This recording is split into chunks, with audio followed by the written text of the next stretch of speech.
Welcome to the TUK University of Kenya East African Community Policy Forum. My name is Salim Abdallah Momasare, a student in the TUK University of Kenya. And our theme today is about shared resources for mutual development within the East African region. Today, I have Dr. Nyanjom Otieno, who is a lecturer as well as a consultant in international development issues. Karibu, Daktari. Thank you very much. And today, I would like to engage you in a number of questions which are very vital for as long as the issue of resources in East Africa is concerned. And the first question I want to pose to you, Daktari, is what do you think is the direction that ESC is taking towards resource management strategy policies within the region? The history of resource management in the East African community is a long one, dating back to the era of colonialism. During the colonial times and in the early independence years, we had something called the East African Common Services Organization. And all sectors within our three economies, the original East African community countries, Kenya, Uganda, and Tanganyika then, and eventually Tanzania, all sectors had an umbrella East African Common Services Organization body that governed policy and governed service delivery. That arrangement transited into the era of the East African community up to 1977, when the East African community collapsed. So the revival of the East African community and the expansion of the membership of the East African community is an attempt to reach back to the system that we had up to 1977. So in principle, the East African community countries are determined to go back to an era where natural resources and non-natural resources have a common management framework that can optimize their exploitation for the benefit of the peoples of the East African community countries. So taking that into consideration, what do you think East Africa should do in resource management, especially those resources which are common to both countries, or what we call the shared resources? What do you think the community should do?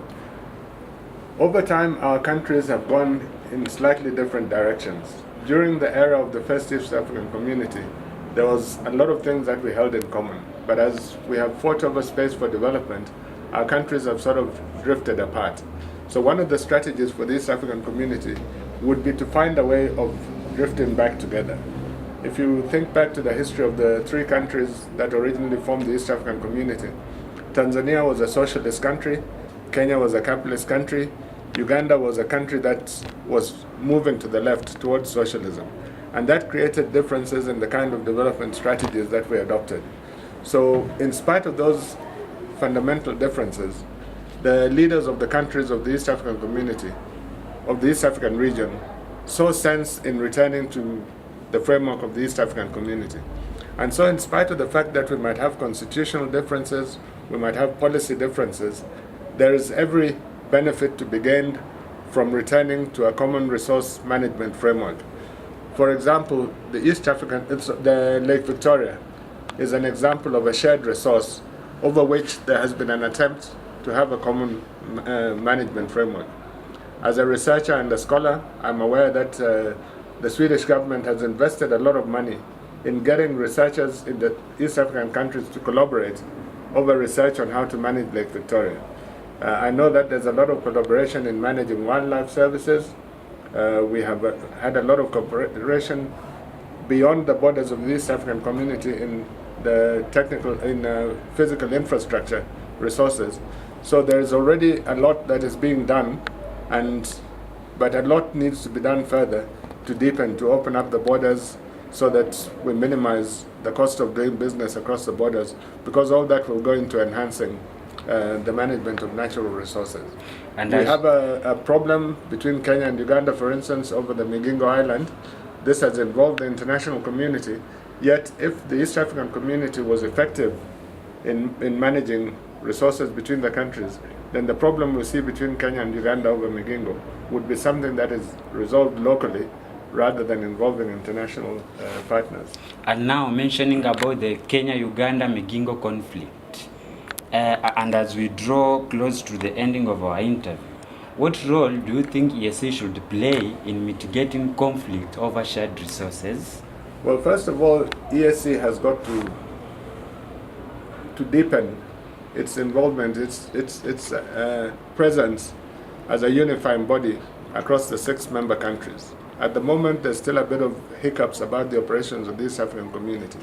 There are issues about payment of contributions to the community to oil the operations of the community, and that forces a lot of dependence on donors for the activities of the East African Community. So if the East African countries, East African region countries could strengthen the community as a fundamental governance unit, that would give the community, the East African community, a greater scope and greater legitimacy in managing any conflicts that might arise over resources in the region. If we depend on outside forces to help us finance, to help us with technical expertise, then that minimizes the extent to which our involvement in resource management will be legitimate. So the first strategy would be to strengthen the East African community so that it has a stronger say in what is happening. I think a second strategy is to harmonize the instruments of management. We have constitutions that have slight disparities, but the Kenyan constitution is a 2010 constitution, the Ugandan constitution is a 1995 constitution, the Tanzanian constitution is a 97 constitution. They tried to rewrite their constitution in 2014, but it has not been finalized. But there are opportunities for harmonizing what these constitutions say about natural resource management. And consequently, there will then be a need to harmonize the policies on natural resource management and the legislation and the strategies for natural resource management. So there's a lot of potential for improved management. What is required is a political will to move in that direction. Thank you. And as we conclude our interview, I would also like to mention about 2 aspects and ask for your view on the same.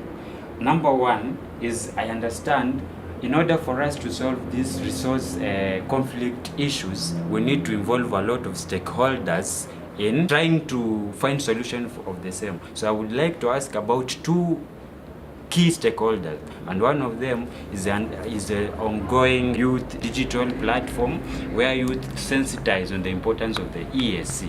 So do you think youth has a role to play in managing conflicts over resources? And the second question is, what is the role of academia, like you, in abating conflicts over resources within the region?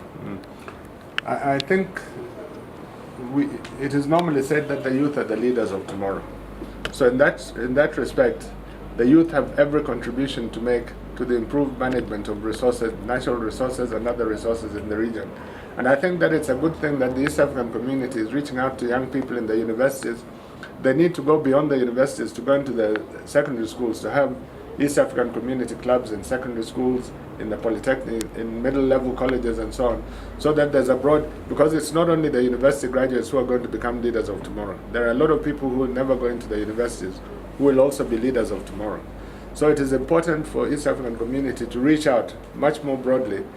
The reach out to the universities is a good first step, but it's important to reach out to other levels of the education system, and even the people outside education, to improve their involvement in East African community affairs.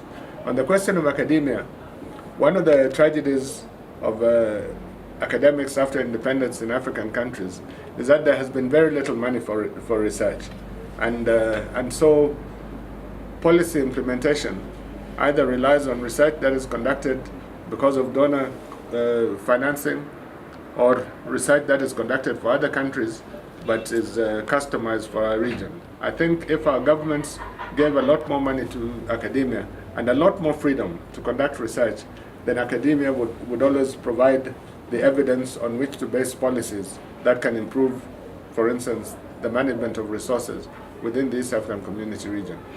So thank you, Daktari, for that insightful thoughts about your take on the ESC and resource management strategies. I hope you will always be available whenever we need you. Thank you for your time. Thank you very much.